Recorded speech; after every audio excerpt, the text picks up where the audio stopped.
get rolling. So let me ask you guys, what do you want to get out of the class? I just remember last year, I think Albie did it.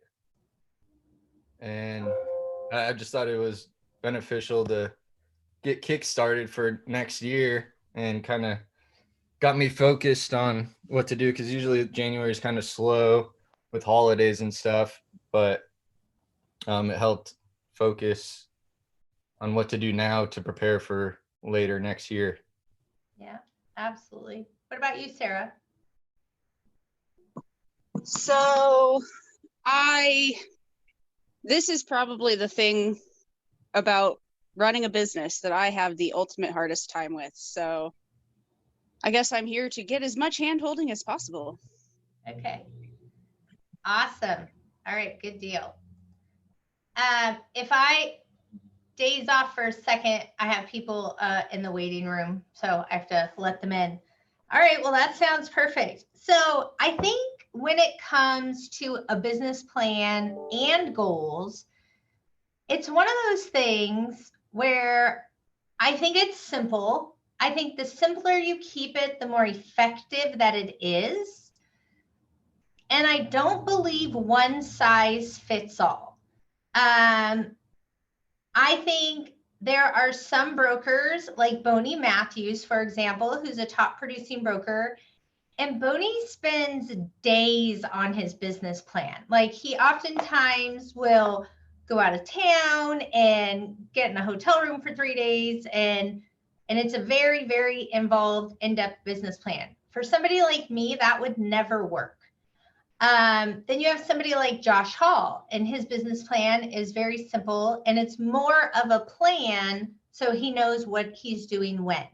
So don't make it one size fits all. Make sure you are doing it the way that's going to be most effective for your business. Then you have to find out where you've been. So to know where you want to go, you have to know where you've been. And once you know where you've been, you're able to make leaps and bounds forward. So that's really important. So I'm not sure if anyone looked at the attachment, but I'm going to share my screen with you. Ooh. Give me 2 seconds. Oh.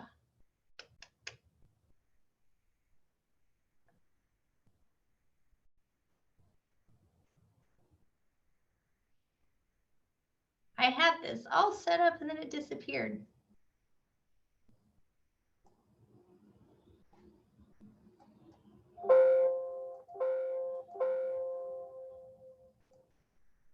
Sorry guys, hold on 1 sec.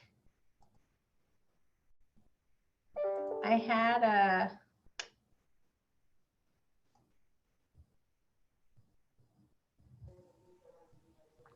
There we go. Good morning. Okay.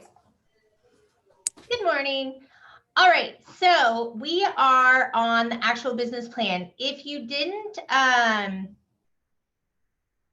look at the attached pages, that's totally fine. And I'm happy to make sure staff puts hard copies in your boxes, because I definitely think a hard copy is the way to go. So we're talking about where we have been, okay? So the goal is for this to be a workshop style class.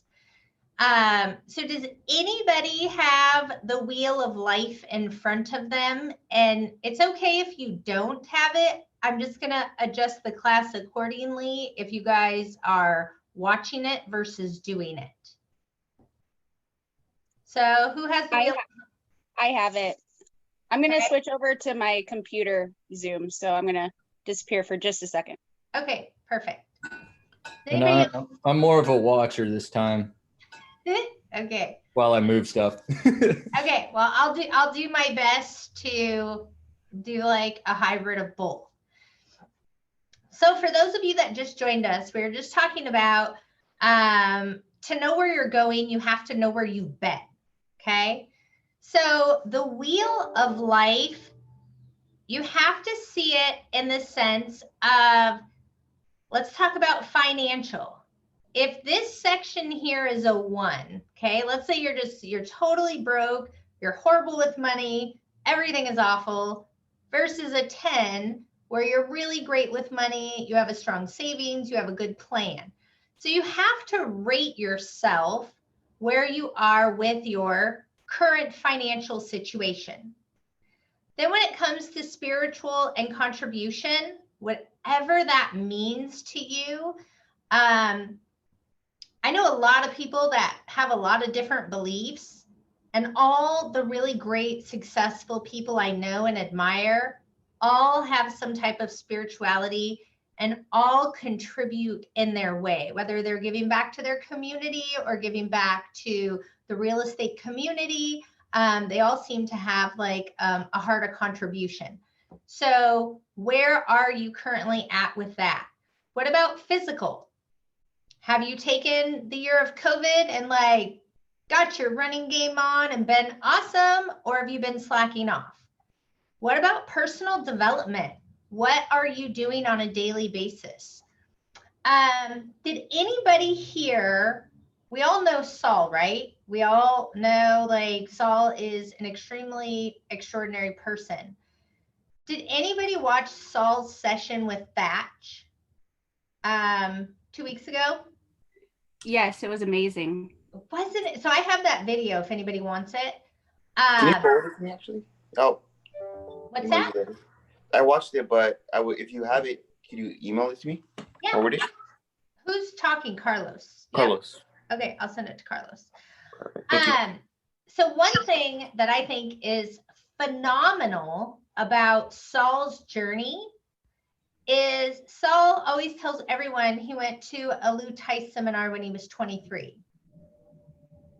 And that really changed the course of his life. And he, at that time, committed to personal growth and development.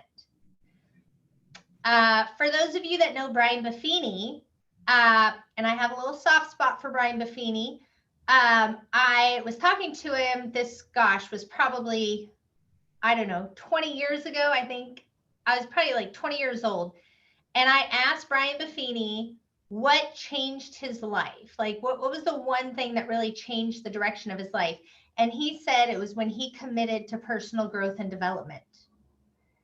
So you have to ask yourself, what are you doing for personal growth and development? Now, if you think you're all good and you don't need personal growth and development, you should come talk to me, because everybody needs personal growth and development.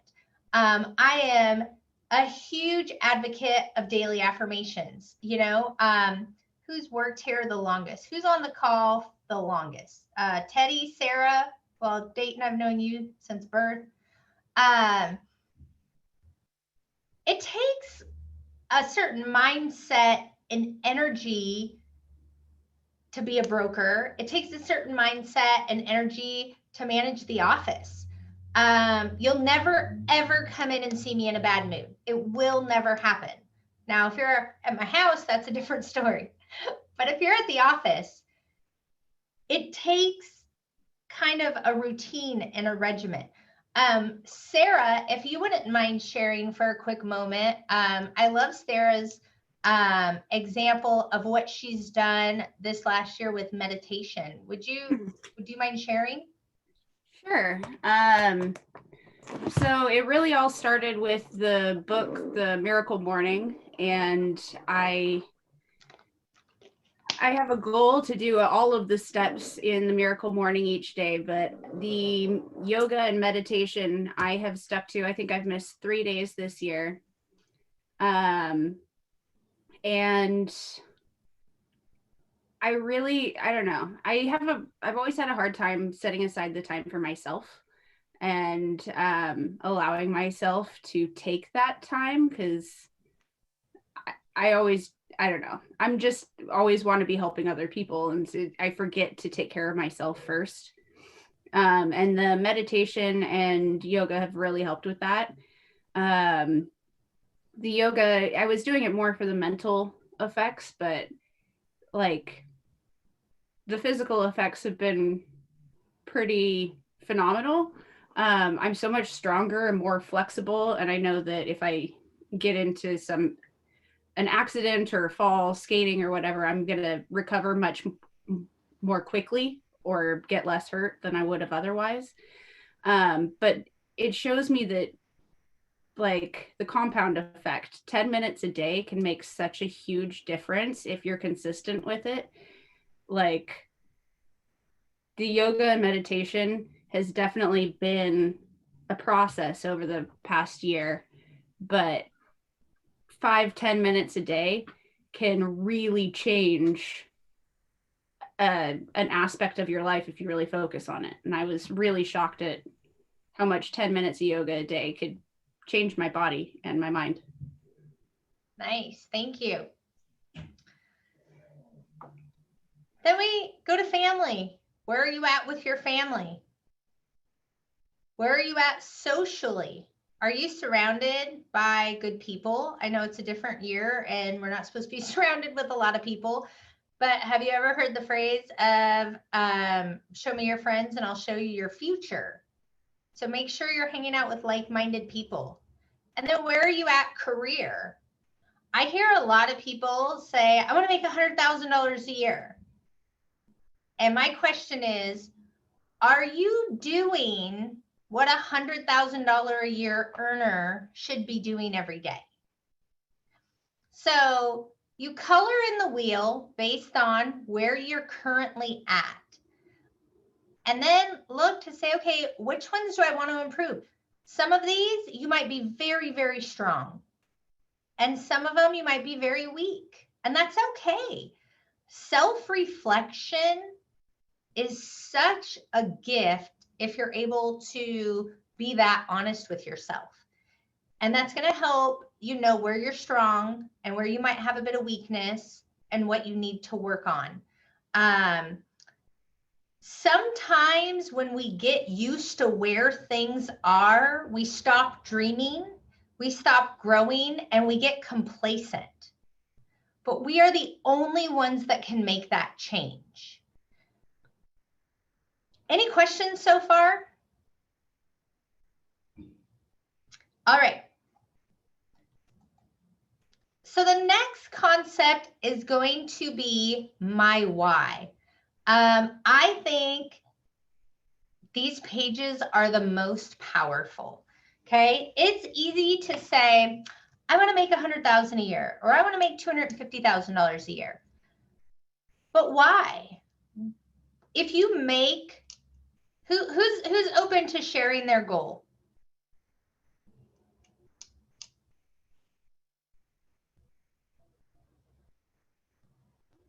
Okay, if you don't volunteer, I'm going to call on you.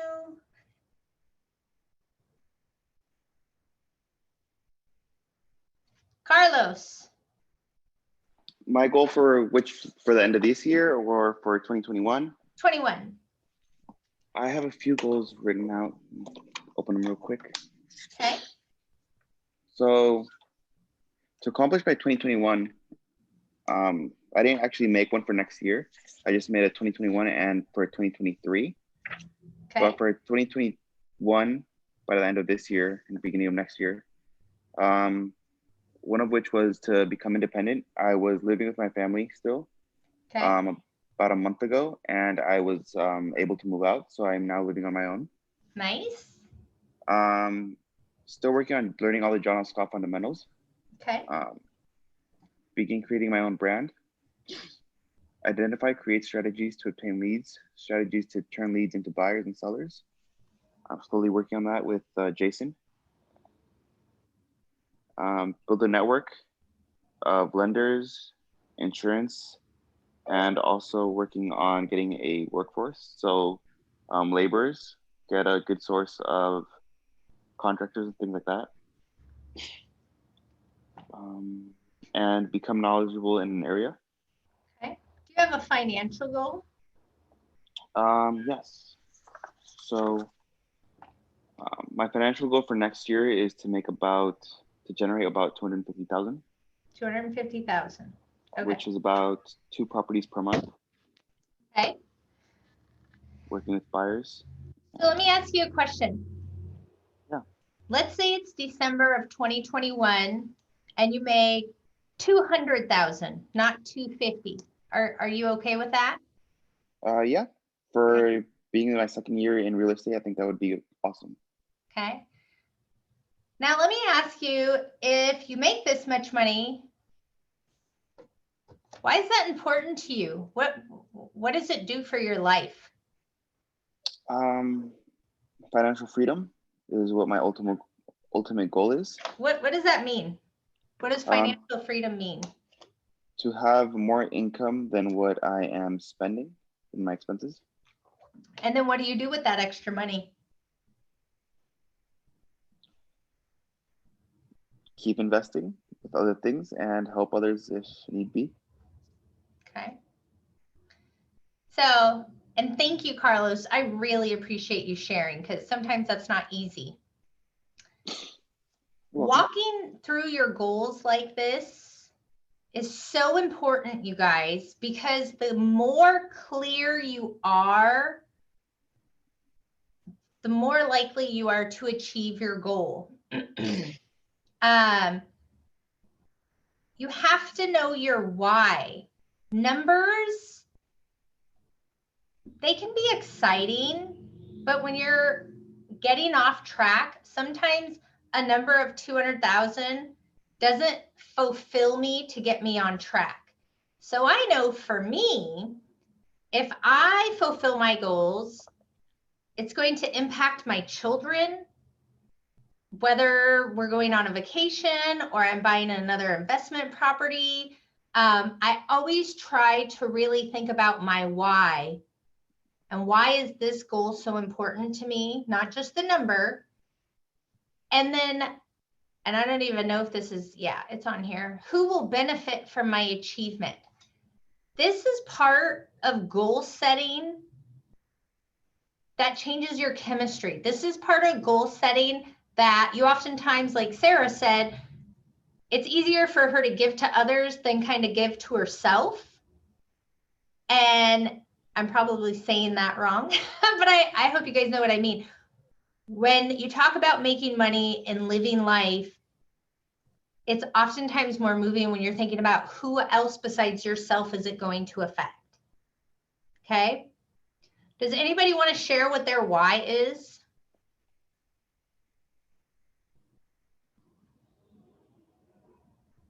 Well, I am still living with my parents. We moved back in after financial disaster like 5 years ago, and have been working on getting back to independence. Not that we don't love living here, we do. If we didn't like living here, we probably would have been out by now.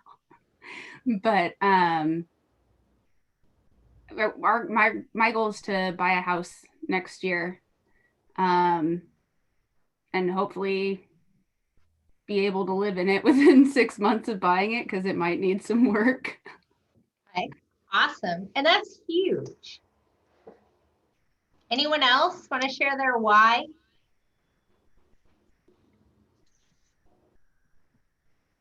Yeah, I'll share my why. My why is to just put myself in a financial situation to be able to give back to my parents, and so that they can be in a better position that they're in right now.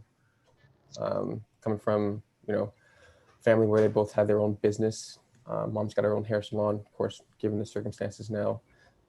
Just wanted to be able to make sure that they're in a safe space without having to worry about the finance portion of it. So, wanted to leverage my opportunities of skills and assets to provide that back to them. That's super powerful. Thank you. Mm-hmm. So you're really identifying your why and who's going to benefit, and then how will you feel when you accomplish it?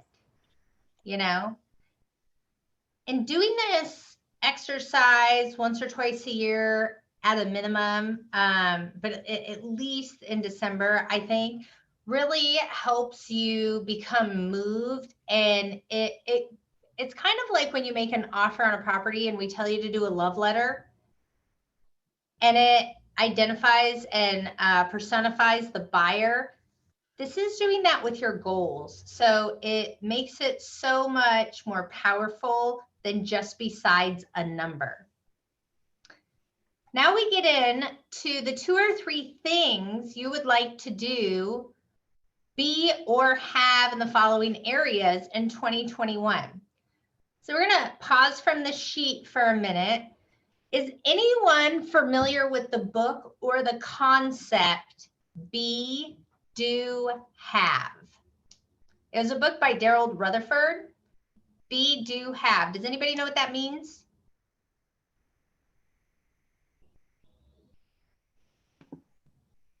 I haven't read the book, but I know the basic concept. If you want to have something, you have to become the person that is the type of person that has that thing. So you have to become that person, do the work, and then achieve it. Correct. So I'll give you an example, like being a marathon runner, okay? It's 26.2 miles to run a marathon, right?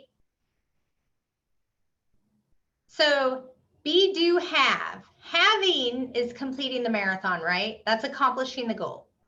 So first I have to be it. What does it mean to be a marathon runner? It means to have a plan to run to get up to this 26.2 miles. It means to not go out drinking the night before I got a big run to do. It means I have to, before I accomplish the marathon, I have to be a marathon runner. And then the do part is to do it. Now I actually have to go out and I have to run and I have to follow a plan to get where I want to go. So first I have to be it, then I have to do it, then I have to have it. I'll give you another kind of crazier example. Smoking. I smoked for years. It was like my kryptonite. It's a horrible, awful habit, addiction. And the be, do, have concept, along with a few other things, helped me stop smoking. But it was be, do, have. So you can't just think, oh, I'm going to be a non-smoker, right? If you want to be a non-smoker, you have to choose every day, 100 times a day, to not have that cigarette. 100 times a day, you have to be the non-smoker. Then you have to do something else in place of it to keep your mind going, so then you can eventually have it. So before you become a total non-smoker, you have to be that person every day in order to get to that spot. So it's a really awesome concept if you think about it. But you have to decide here in your 2021 goals, things you would like to be, do, have in 2021. So what are your goals for personal growth and learning? Are you doing affirmations in the morning? Are you doing a dream board? Are you reading 10 pages every single night? What are you doing to continue your personal growth and development? What are you doing for debt reduction or investment? Do you have a plan? So people tell me all the time, oh, Shy, if I make this much money, I'm going to pay my debt off. And I say, awesome. How much debt do you have? Well, you know, I'm not exactly sure. I'm like, well, what are the interest rates on those credit cards? I don't know, just pay them off. Well, that's not a plan. A plan is to know, if I have 5 credit cards and here are the interest rates, I'm going to put X amount of dollars or X amount, a percentage of each closing to the one with the highest percentage rate. And then I'm going to move down from there. I want to buy another rental, but I'm also on a plan to pay my rentals off. So I know I'm going to go after this one rental property first, and I want to pay that one off because it has the lowest balance. And then once I pay that off, not only the money that I put on that extra mortgage every month on top of the rent payment is going to go to this second property. So this is where you're coming in with your goals and what are you going to do about it? What improvements do you want to make with spiritual and contribution? What about family and friends? If you're struggling with relationships, Figure out what you want that to look like. Physical and health. Are you happy with where you are? What do you want to do to change it? What about your career? What about social and fun? All of these things are important. I told you guys all when you came to work here, we will teach you real estate. Like, it's not rocket science. We want you to run a business, but we want you to have a happy and balanced life. And that's why we talk more about everything and not just real estate. Because I know people that make $1 million a year, have zero relationship with their kids, and they're just not happy people. And that's just not the end result we want.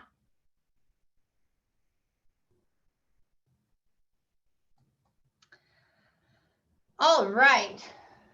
I started tackling my fears this year. It's one thing that I started doing this year. My previous mentor, Damon Magruder at On Point Real Estate Services. We were pretty close. We still are pretty close. More like family, I guess you could say. But he started advising me to figure out what I wanted to establish as personal growth. So I started tackling my fears. One of which was drowning. So I learned how to swim. I didn't know how to swim, so I learned how to swim at I forget the bay was called. It's in Renton area. So he would take me on his boat probably once a week, and we would learn how to swim. He's like, by the end of the summer, I want you to learn how to swim. So I learned how to swim. I also was afraid of heights, so I went skydiving. That was a pretty fun summer, I guess you could say. That's so powerful, Carlos. Like, that is, that's pretty extraordinary. Thank you. That's awesome. Yeah. Has anybody else done anything like that?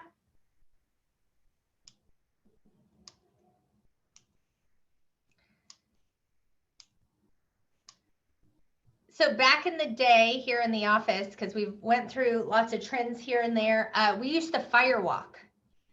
I actually gave it to my husband for his college graduation present.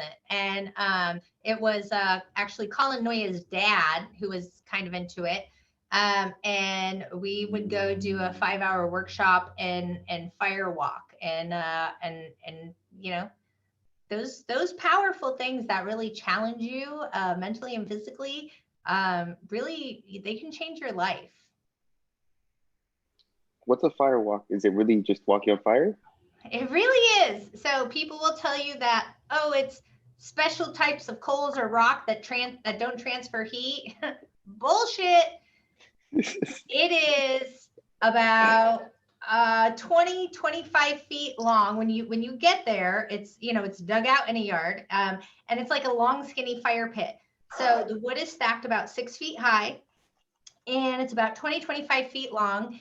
And you know, they explain everything when you get there, and then they light the fire, and it's almost I don't want to say seance because that sounds weird, but it's this kind of like a meditative moment with the fire. You know, there's nature all around you, you know, and so it's kind of the spiritual moment. And then you go do this workshop while the fire is like burning down until it's just like embers. And then you go out there, and they don't allow people to videotape it, just because it's really like a mind over matter concentration type of thing. But yeah, it is a very, very powerful thing to do. Is there somewhere I could do that locally? You know, it's been quite a few years, but I'll look into it and see if the place that we would go was a house in Kennydale. So I'll see if anybody's done it recently. It's been quite a few years since I've done it, but I'll let you know if I can find it. Yeah, it's funny. During the summer as well, we were having a bonfire with some of my friends, and we were actually in Alki, and it got pretty late. It was probably like 2 a.m, but for some reason, every time we hang out, it always extends to that time. We're just relaxing. We're not really drinking, but we just end up hanging out for crazy periods of time, right? So we're doing this bonfire, and one of my friends, Nelson, he's like, I'm gonna stand on the fire. We're like, dude, what are you doing? He's like, you're not gonna burn if you step on the fire. your shoes are going to catch on fire. He's like, no, they won't. Like, your pants are going to catch on fire. He's like, no, nothing will happen if you stand on the fire. I'm like, Nelson, you're drunk. Sit down. He's like, dude, I barely even drank. I was like, then you're going to light on fire if you stand on the fire. He's like, no, I won't. Just watch. He stood on the fire for like 10 seconds and then stepped off. I was mind blown. I was like, what? Nothing happened? He's like, no, nothing will happen if you stand on the fire. Yeah, I wouldn't recommend doing it drinking, but No, we actually didn't even have much alcohol. It was probably like a 6-pack yeah, between 4 people. but So yeah, it was, it's, you know, a lot of people do that. A lot of people get the same type of satisfaction off of running marathons and things along those lines. it was interesting. I was a little mind blown. I was like, huh, nothing happened if you stepped on the fire. I was like, yeah. So when you brought that up about walking on fire, I was like, interesting. Oh yeah, absolutely. So I'm gonna make one more kind of tie the connection and close the circle with be, do, have, okay? And this is gonna sound a little bit harsh of me, and I'm not speaking to anybody individual, but I really want you to get it. So a lot of you guys came to this class to get some lessons on business planning so you can put your business plan together. And you want to be successful next year, and you have goals, and you want to make money, and you were sent homework. And you have to ask yourself, did I do this homework? Because this is about the be, do, have. This is the perfect example. If you want to make $100,000 a year or $200,000 a year, are you being that person? Is being that person mean doing your homework, making a plan? Again, I'm not trying to be harsh, but I want you to understand the concept of be, do, have, okay? All right, so next we're going to move on to the income worksheet. And I'm not going to spend a ton of time with this. If you guys want to go over this more specifically, one-on-one or even in a second group, I'm happy to do that. But this is an income sheet, okay? This is for you to figure out how many transactions do you have to do to not only cover your expenses, put away for retirement, and also achieve your goals, okay? So knowing what does it cost you every month to live? Like, you should know that. And I'm sorry, I said month, every year. So whatever your monthly expenses are, times it by 12, and it's your personal expense. What's your business expense? You're split to the office. So once you know those 3 numbers, you will know exactly how much it costs you every year to live. Then you have your average sales price. 3% commission, take away your royalty, 20% for income tax. Now you know your net income. Your investments, how much income per deal, okay? So this is a very analytical way to work out how much money do you have to have. Once you know your total income and your income per deal, now you know how many deals you need to cover your expenses. Now we look at cash for retirement. What's your net income? Times 20%. This will give you your number for retirement savings per deal.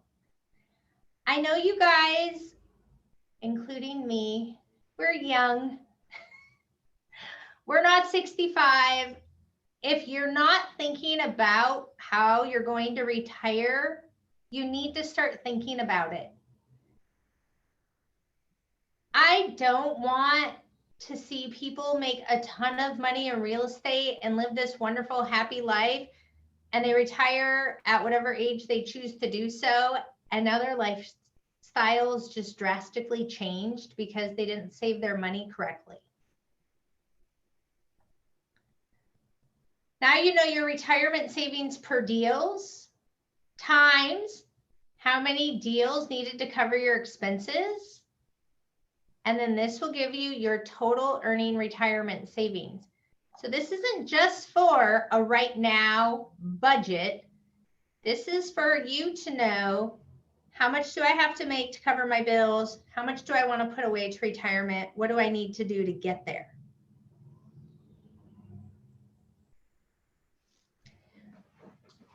At some point, if you're not already there, you have the opportunity to start an S Corp.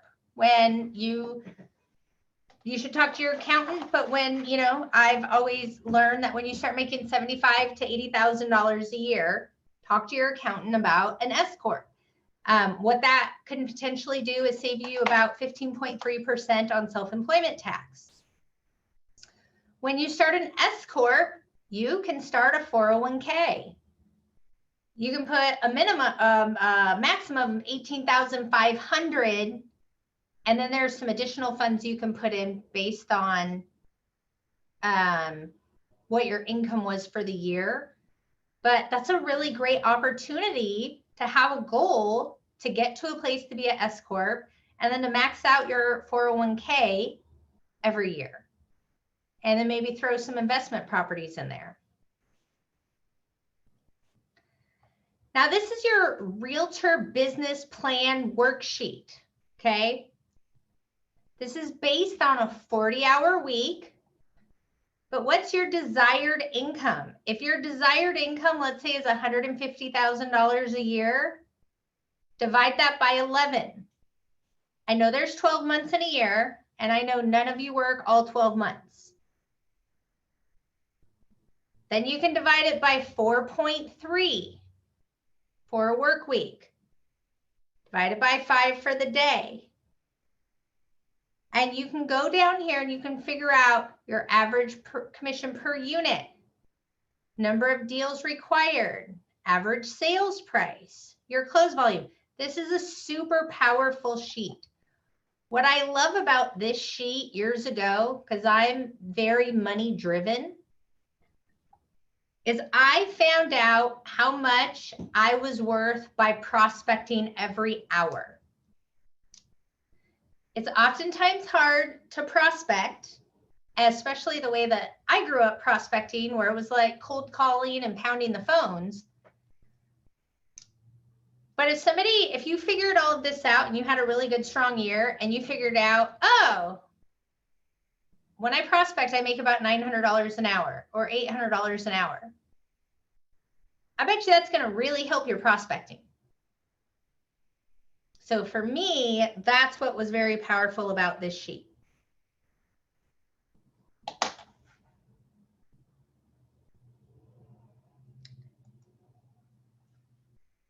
This is a super fun one, okay?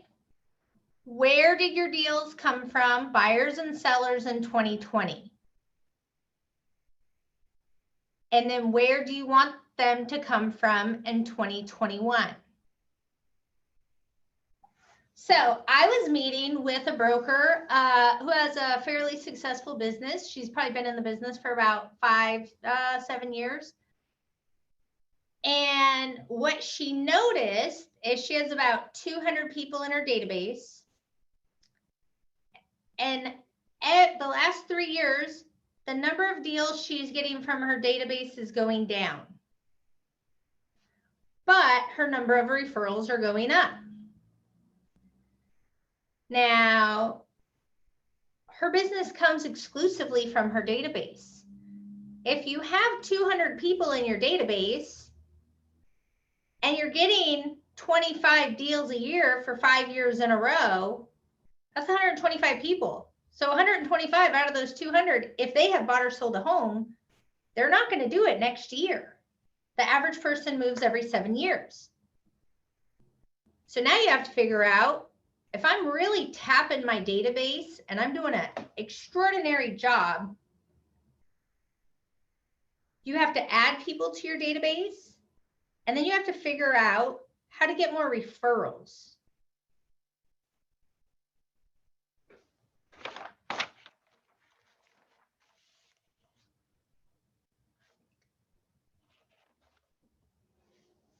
So Rick Ruby from the Core, I just attended his summit a few weeks ago, and he says there's 3 things that everybody should be doing in 2021. Number 1 is get 6 new referral partners.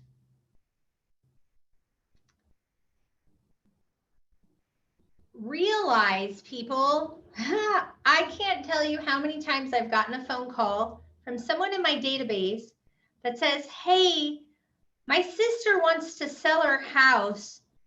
Are you too busy to help her? We don't know everyone's perspectives of us. So we have to realize that we have to educate the people in our lives on how we want to get business. I make it a point to tell my clients a lot, I'm so blessed that people in my life give me referrals because I can spend all my time working with my clients and doing the best job possible. And I don't have to spend any time looking for business. I don't have to spend time prospecting. I'm able to give my clients that high level of care because that's 100% my focus. Or I'll tell my clients, I have a goal to help 10 more people by the end of the year buy or sell a home. Do you know anyone I can help with that? You have to figure out a way to tactfully teach people that you want referrals. We are in this business every single day. So to us, we're desensitized to it. We're used to it. But not everyone knows how it works. So it's very, very important you learn how to do that. Business to business. Figure out how to tap business to business. No, I know some agents that do a great job, but oh, I have somebody at my window making jokes. But you have to be able to get to the attorneys, divorce attorneys, estate attorneys, bankruptcy attorneys. All of their clients need a real estate agent. Accountants, funeral homes, estate sale planners, anybody that you can think of, try to start a business-to-business relationship with them.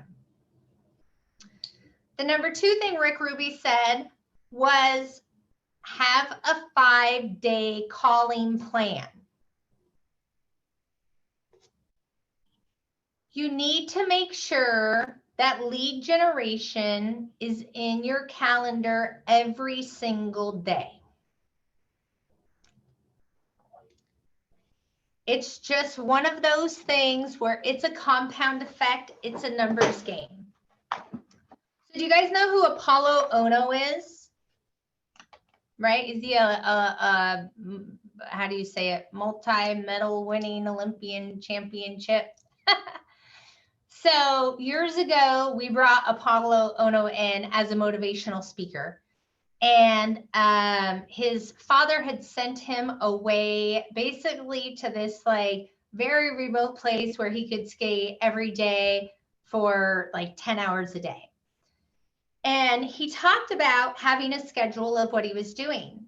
And he said, because here's the thing, if you start, because they have 4 years, right, to prepare for the Olympics. So if you start on January 1st, making preparations, and you go and you go and you skip, and you go and you go and you skip, and you go and you go and you skip. But when you look back after a year, I skipped 1 day, I skipped 2 days, I skipped, well, that could be a pretty substantial amount of time. He may have skipped 30% of the time because it's the compound effect that adds it up. So for him to be an Olympic champion, he had to make sure he skated every single day. Because when you miss 1 day here and you miss 1 day there, it doesn't affect you. But when you look back over a course of time, it all adds up. And so that's when we talk about real estate and we talk about everybody gets off track. everybody gets off track. Last week, and I'm totally fine, I'm not saying this for sympathy, my grandmother died while I was in an interview, and I knew it because my family was blowing my phone up. And not only did I have to finish the interview, I had to go into a meeting afterwards because I was giving the meeting. And it is what it is, and it's fine. I'm totally fine. But you have to learn how to prepare to be mentally tough, and you have to learn how to get back on track. Things are going to take you off track that are out of your control, especially in today's world. Freaking A, with COVID and killer bees and social injustice and protests. I mean, like, this has been the year to test to see if you can stay on track. So that's really, really powerful to make sure you really understand the compound effect. You're sticking with it every single day. And if you get off track, you need to be able to jump right back on. And if you can't, get help. We are like the most helpful office ever. Any questions so far? All right. Number 3 from Rick Ruby is stay on your purpose. Have your goals in front of you. Have a dream board. I'm going to grab it really quick. It's not that fancy, but it's what I want, right? Have your dream board in front of you of everything you want to accomplish. Last year, we did a dream board session that was super powerful. I absolutely loved it. I'm trying to figure out how to COVID friendly do another one. It's a powerful thing if to have a dream board and your goals in front of you every day. Any questions so far? All right. Now to the doing. Figure out what you want to do. What tasks you want to complete? When do you want to have them done by? If I were in your shoes, I would be making 2021 goals and a 90-day plan. That's really what you should focus on. If you want to do a 6-month plan, that's fine too. How I did my goals this year is I wrote out all of my goals I wanted to accomplish, and then I highlighted the ones that I was going to focus on for the first 90 days.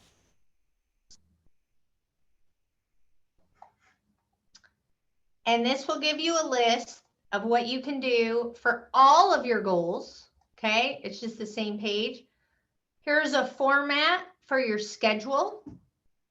Remember, your schedule is a roadmap. The perfect work week. These are just some examples to stay in monthly contact with your sphere.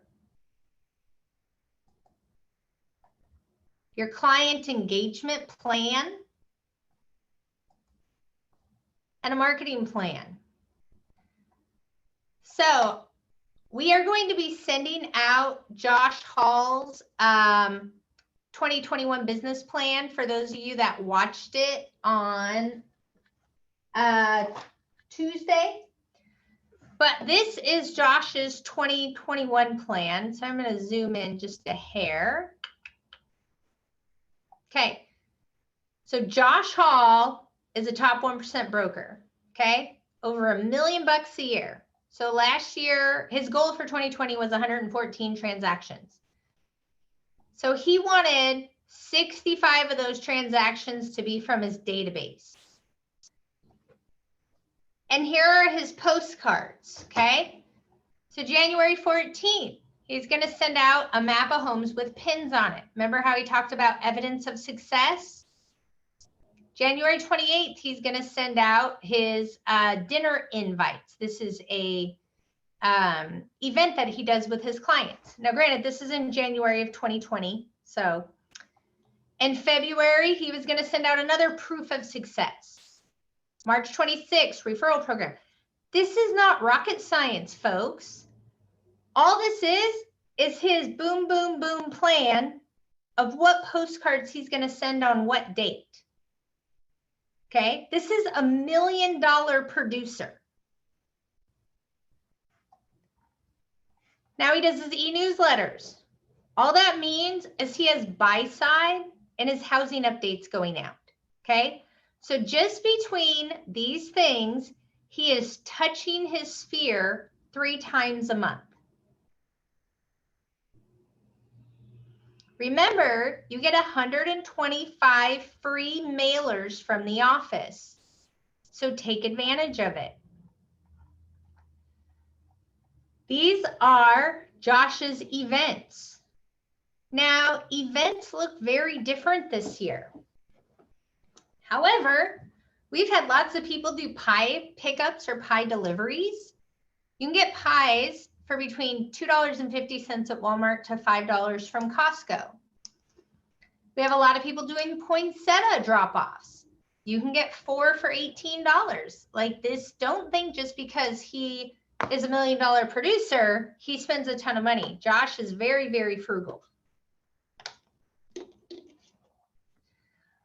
A Win a Trip referral program. You all should start this. Everyone. He advertises it on everything. He puts it on the back of flyers. He does social media. He doesn't pay for the ads. He just posts it on social media. It doesn't have to be $1,500. It can be $250. It could be $500. But if you get, let's just say 6 referrals and 2 of those deals go through, and let's just say they're lower priced properties, so you only make $20,000. Are you okay spending $250 or $500 to make $20,000? So think about what that looks like. This does not just happen on its own. This is about the promotion of it.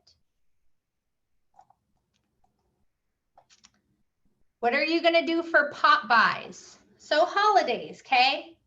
For some of you that might be newer to the business, or if you're not, you have to have a holiday plan. And if you don't have one, go out and buy some holiday cards today and get them in the mail.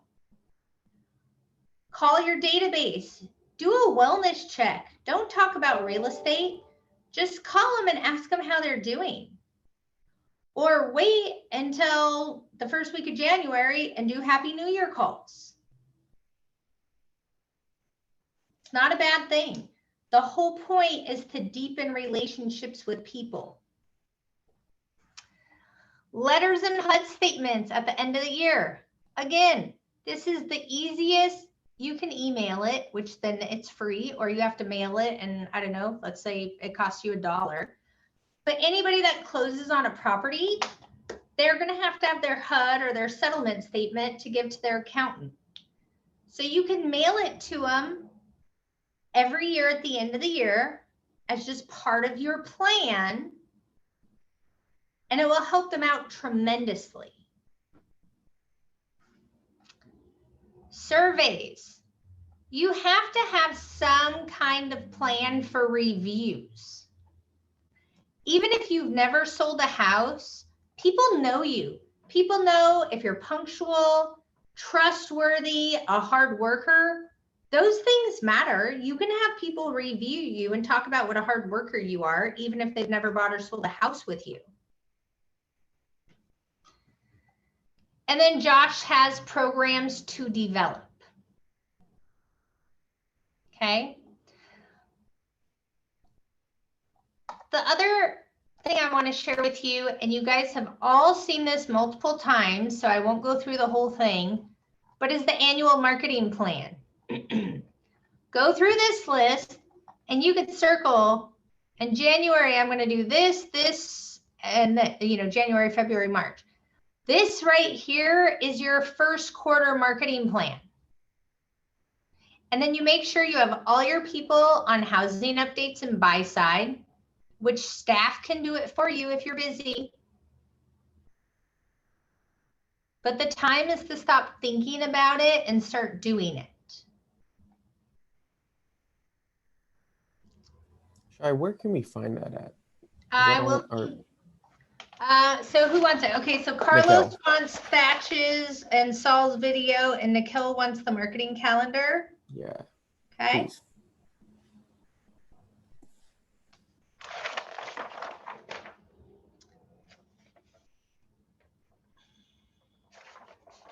Okay. The one last thing I want to talk about is your inner rock star. Okay. A lot of people have different ways of setting goals.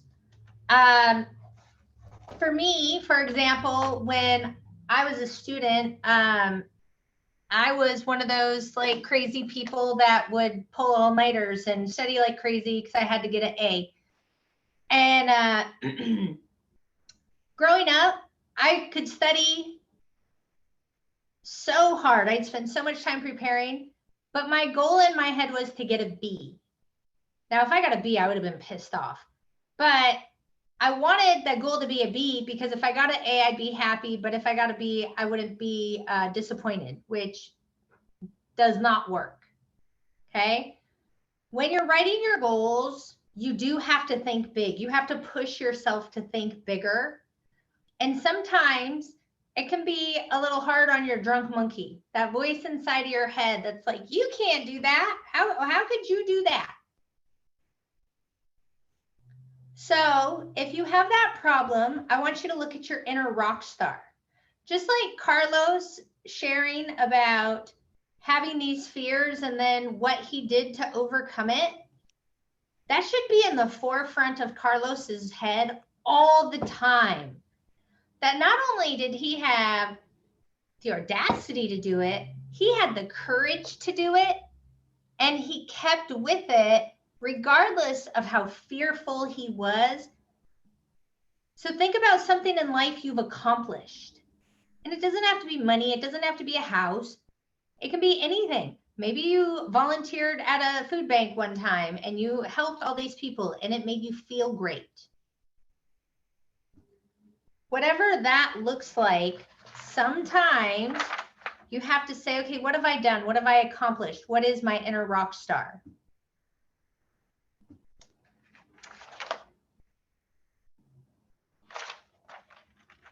When you're doing your planning, and John L. Scott has an online version if you want that. I believe it's called John L. Scott /Elevate.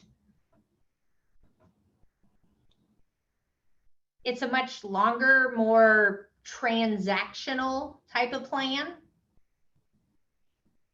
Do this so it works for you. The clearer you are with your goals, the more specific you are, the more you can see it, the more you can feel it, the more you can believe it. Does anyone know about your reticular activating system? What does that mean, Sarah? If you focus on something, you train your brain to see it. So the most obvious the most commonly used example I've heard is the car. You're thinking about getting a car and you're like, well, I don't know, I want a Subaru, and then soon every car on the road is a Subaru or whatever. That's exactly right. Yep, and the car example is the best one. Or if you're thinking about buying a red car and you start looking around, you start seeing red cars.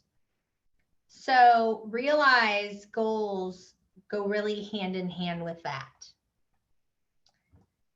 So that is pretty much everything I have to say with business planning.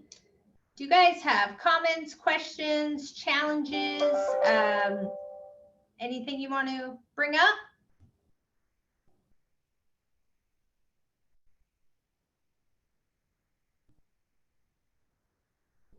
Oh, you're muted. I think I would like to set a one-on-one meeting with you or somebody who would like to walk me through the rest of the stuff that I can't get through this weekend. Okay. Yeah, I would love to. Perfect. All right. Everybody but Sarah. Sarah, before you get off the call, let's set up a time so we just have it in the books. So yeah, if you guys don't have any other questions, that's it. I wish you guys all luck. After next Friday, I'm going to be off for 2 weeks. So Katie will be here if you want to meet with her, or another good time to meet is like first week of January. If you want to work on your plans over the holidays and get it up and running, I'd be happy to do one-on-one sessions in January. Just let us know what we can do to help. Shy, Thank you, Shy. this is Carlos. Yes. Shy, can you send me that